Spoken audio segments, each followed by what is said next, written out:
नमस्कार, स्वागत है आप सभी का अड्डा 24/7 पे। झारखंड में पीजीटी टीचर की वैकेंसीज आई हुई हैं जिसमें सबसे ज्यादा पद पॉलिटिकल साइंस के हैं। तो आप में से वो बच्चे जो झारखंड में टीचर बनने का सपना देख रहे हैं, उसके आसपास के राज्य वाले बच्चे भी, क्योंकि ऑल इंडिया लेवल भर्ती है, उसके आसपास के राज्य के भी बच्चे जो सरकारी टीचर बनने का सपना देख रहे थे और एक मौके का इंतजार कर रहे थे, उनके लिए ये बढ़िया मौका है। 221 पद हैं और 221 पद में आपको अपना एक पद सुनिश्चित करना है। मौका बहुत बढ़िया है, लेकिन अब उसकी तैयारी करनी है। पेपर की डेट अभी नहीं आई है, बट जल्दी ही आ जाएगी। पेपर जल्दी ही होने के चांसेस हैं। और आप में से वो बच्चे जो इस पेपर में बैठना चाहते हैं, उनके मन में सबसे पहले ये डाउट होगा कि यार पेपर का पैटर्न क्या है या फिर इसमें सिलेबस क्या है। क्योंकि अगर तैयारी कर रहे हैं तो हमें पता भी तो होना चाहिए, युद्ध लड़ रहे हैं तो हमें पता भी तो होना चाहिए कि क्या हमारे जो है वो ढाल तलवार हथियार हैं। तो इस हिसाब से हमें सिलेबस का सबसे पहले आइडिया होना चाहिए, क्योंकि जब तक पता ही नहीं है कि पूछेगा क्या, तब तक हम तैयारी कैसे कर पाएंगे। तो इस सेशन में हम आज डिस्कस करेंगे कि क्या क्या सिलेबस है, क्योंकि उन्होंने अपना जो पूरी एक जो नोटिफिकेशन जारी किया है उसमें पूरा का पूरा सिलेबस लिखा हुआ है, पेपर 1 और पेपर 2 का भी। तो थोड़ा सा एग्जाम पैटर्न पे बात करते हैं। ऑल्दो मैंने इस पे एक सेपरेट वीडियो बनाया था कि इसमें क्या एलिजिबिलिटी है, कौन इसमें आवेदन कर सकता है, कौन नहीं कर सकता है, वो आप इसी चैनल के लाइव जो है इसी चैनल के वीडियो सेक्शन में जाके आप देख सकते हैं। दूसरा कि अब सिलेबस और एलिजिबिलिटी पॉलिटिकल साइंस के लिए या फिर पेपर का पैटर्न क्या है, उस पर हम थोड़ा सा चर्चा करेंगे। तो पेपर के पैटर्न की अगर हम यहां पे पहले बात करें तो पेपर आपका एक ही पाली में होगा, मतलब एक ही उसमें होगा, ठीक है, मतलब एक ही फेज में होगा। ऐसा नहीं है कि पहले प्रीलिम्स होगा फिर मेंस होगा, एक ही फेज में होगा। बट पेपर 2 होंगे, एक सुबह होगा एक शाम होगा, 2 पालियों में होगा। तो सुबह कौन सा पेपर होगा, शाम को कौन सा पेपर होगा, तो प्रश्न पत्र 1 या फिर पेपर नंबर 1 जो है वो आपका आएगा करीब 200 नंबर का, ठीक है, 200 नंबर का पेपर होगा। और यहां पे हर सवाल 1 नंबर का। अब 200 नंबर का होगा और हर सवाल 1 नंबर का है, तो मतलब यहां से आपको 200 सवाल देखने को मिलेंगे। और वो 200 सवाल कहां कहां के होंगे, तो उसमें से 100 सवाल ऐसे होंगे जिसमें सामान्य ज्ञान पूछा जाएगा और कंप्यूटर चलाने की जो बेसिक नॉलेज है, जो सामान्य जानकारी है, उसमें थोड़ा सा कुछ सवाल वहां से होंगे। बाकी के जो 100 सवाल हैं वो आपके होंगे हिंदी और अंग्रेजी भाषा के। तो टोटल 200 सवाल होंगे, 200 नंबर के होंगे, जिसमें से 100 सवाल आपका जीके जीएस का होगा और 100 सवाल आपका हिंदी और इंग्लिश भाषा का होगा, जिसमें आपसे बेसिक आपकी लैंग्वेज नॉलेज टेस्ट की जाएगी। तो ये तो हो गया पेपर 1 का। पेपर 2 आपका कौन सा होगा, तो पेपर 2 आपका 300 नंबर का होगा, ठीक है, 300 नंबर का होगा। और इसमें जिस विषय में भी आपने माध्यमिक पर आपकी नियुक्ति होनी है, उस पर आपका ये 300 नंबर का पेपर होगा। और इन 300 नंबर के पेपर में, ठीक है, आपको हर क्वेश्चन, ठीक है, मतलब यहाँ पे आपको हर क्वेश्चन 2 नंबर का देखने को मिलेगा। मतलब टोटल यहाँ पे 150 सवाल आपको यहाँ पर देखने को मिलेंगे। अब ये 500 नंबर का पेपर होगा और इस 500 नंबर के पेपर के बेसिस पर ही आपका सिलेक्शन होगा। फाइनल जो मेरिट बनेगी वो इसके बेसिस पे बनेगी। बात करें अगर पॉलिटिकल साइंस के सिलेबस की कि यहाँ पर क्या सिलेबस है, तो पहले तो हम पेपर 1 का सिलेबस देख लें कि जो 200 नंबर का आपका पेपर, उसमें क्या क्या पूछा जाएगा। तो सामान्य अध्ययन है, जिसमें आपका जो है वैज्ञानिक प्रगति, राष्ट्रीय अंतर्राष्ट्रीय पुरस्कार, भारतीय भाषाएं, पुस्तक लिपि, राजधानी मुद्रा, ये सारी चीज़ें पूछी जाएंगी। सामान्य विज्ञान पूछा जाएगा, सामान्य गणित होगा, थोड़ा सा मानसिक क्षमता की जांच की जाएगी, कंप्यूटर का मूलभूत ज्ञान पूछा जाएगा, हिंदी और अंग्रेजी भाषा के कुछ अनसीन पैसेज, जो अपठित गद्यांश, ऐसा कुछ पूछा जाएगा। बात करें अगर पॉलिटिकल साइंस की कि राजनीति शास्त्र में जो आपका पेपर 2 होगा 300 नंबर का, 150 क्वेश्चन का, उसमें आपको क्या सिलेबस, कहाँ कहाँ से सवाल देखने को मिलेंगे, तो उस पर थोड़ा सा हम डिटेल में चर्चा करते हैं। तो यहाँ पे पहले तो पॉलिटिकल थियरी से आपसे सवाल पूछा जाएगा, जहां पे पॉलिटिकल थियरी, राजनीतिक सिद्धांत का मतलब पूछा जाएगा, उसका क्या नेचर है, प्रकृति कैसी है, उसका महत्व कैसा है, स्थिति कैसी है। फिर कुछ राजनीतिक सिद्धांत या फिर कुछ राजनीतिक विचार, जैसे स्वतंत्रता, समानता, न्याय, अधिकार, संप्रभुता, इनके क्या मायने हैं, कौन कौन विचारक इनसे जुड़े हुए हैं, आदर्शवादी सिद्धांत क्या है, अनुभववादी सिद्धांत क्या है, व्यवहारवाद, उत्तर व्यवहारवाद जो है वो बिहेवियरलिज्म, पोस्ट बिहेवियरलिज्म, यहाँ से पूछा जाएगा। फिर राजनीतिक विचार भी पूछे जाएंगे, जिसमें पश्चिमी विचारक के बारे में सवाल है बनेगा, जिसमें प्लेटो है, अरस्तु है, मार्क्स है। भारतीय विचारक में कौटिल्य, गांधी, अंबेडकर, जयप्रकाश नारायण, इनसे सवाल पूछा जाएगा। उसके साथ साथ फिर आपका तीसरा है वो भारतीय राजनीतिक व्यवस्था, जिसमें भारतीय सरकार अधिनियम 1935, संविधान की सभा, प्रस्तावना, मौलिक अधिकार, देन मौलिक कर्तव्य, राज्य के नीति निदेशक तत्व, भारत का संघवाद, केंद्र राज्य के बीच में क्या संबंध है, कार्यपालिका, विधायिका, न्यायपालिका, चुनाव आयोग, स्थानीय स्वशासन, मतलब आपका जो पंचायत है, और उसके बाद जो म्युनिसिपल कॉर्पोरेशन है, वहां से सवाल आएगा। देन भारत के संविधान में संशोधन की क्या प्रक्रिया है, उससे भी क्वेश्चन यहाँ पर पूछा जाएगा। अंतर्राष्ट्रीय राजनीति से कैसे सवाल आएंगे, तो अंतर्राष्ट्रीय राजनीति क्या होती है, इसके कौन कौन से दृष्टिकोण हैं, जिसमें आपका यथार्थवाद आ जाएगा, आदर्शवाद आ जाएगा, ये सारी चीजें यहाँ पर पूछा जाएगा। व्यवहारवाद आ जाएगा, ठीक है। भारतीय विदेश नीति, इसके भारतीय विदेश की जो नीति है, मतलब भारत की जो विदेश नीति है, मतलब इंडिया की फॉरेन पॉलिसी, उसके क्या क्या डिटर्मिनेंट है, ज्योग्राफी है, देन हमारा हिस्ट्री है, तो उन सब बेसिस पे यहाँ से सवाल बनेंगे। भारत के अपने पड़ोसी देशों के साथ कैसे रिश्ते हैं, अमेरिका, रूस और चीन जैसे जो ग्लोबल सुपर पावर हैं, जो बड़े बड़े देश हैं, बड़े बड़े जो शक्तियां हैं, उनसे कैसे रिश्ते हैं, राष्ट्रीय शक्ति, राष्ट्रीय हित का क्या महत्व होता है, गुट निरपेक्षता यहाँ पर क्या है।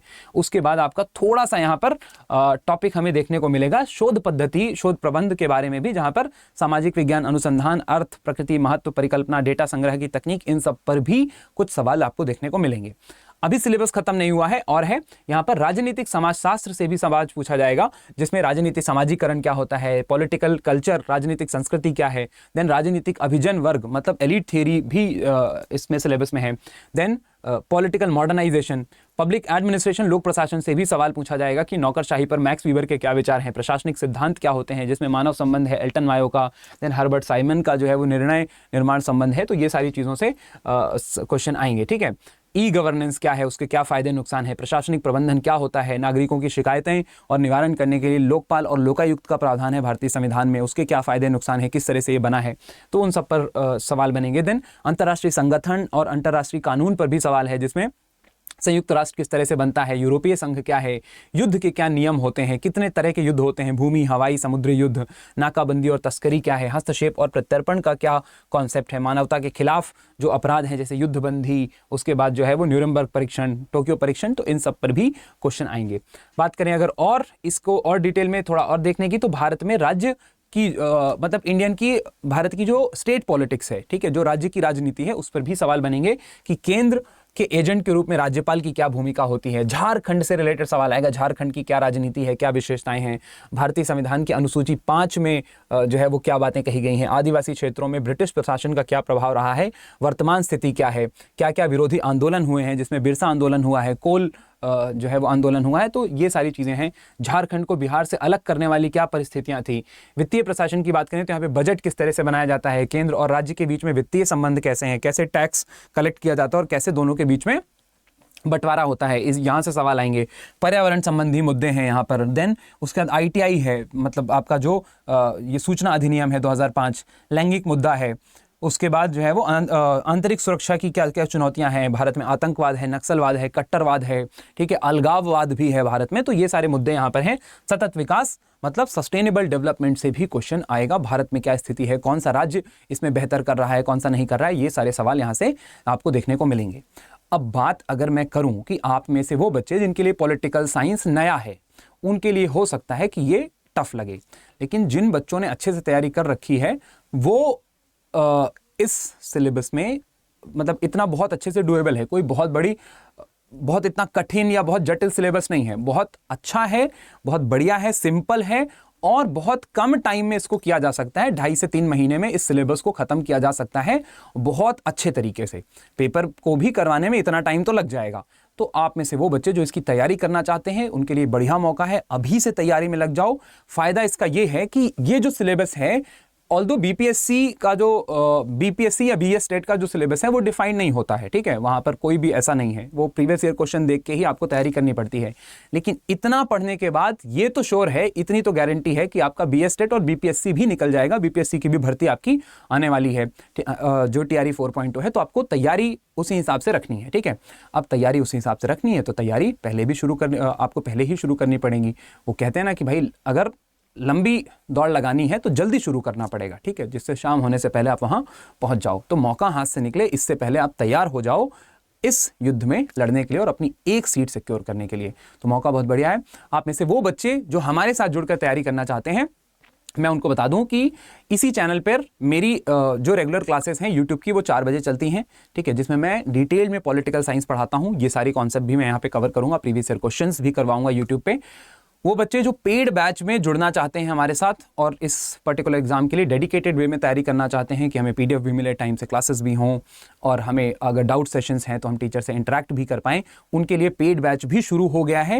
मैं एक बार आपको गाइड कर देता हूं कि आपको पहुंचना कैसे है वहां तक और कैसे आप एनरोल कर सकते हैं, ठीक है। तो इसके लिए एक अलग से सेपरेट पेड बैच भी बना दिया गया है।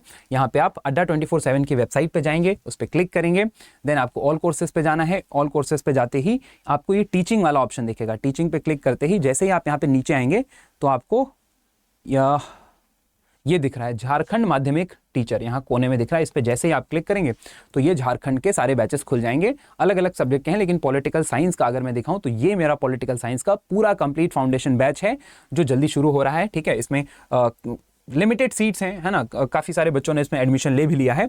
और इसका ऑफर, ये बैच का प्राइस अभी कितना दिखा रहा है, 1999 दिखा रहा है। इसको और कम कर देता हूं मैं, तो आपको यहाँ पर कोड यूज़ करना है। आप अगर यहाँ पे कोड यूज़ करते हो YT14, ठीक है, YT14 कोड यूज़ करते ही ये बैच आपको पड़ जाएगा 1840 रुपए का। ठीक है, तो 1840 रुपए का ये बैच है और इसमें आप जाके एनरोल कर सकते हो अगर आप इंटरेस्टेड हो हमारे साथ जुड़ के रेगुलर वे में, पूरा जो है डेडिकेटेड वे में तैयारी करने के लिए।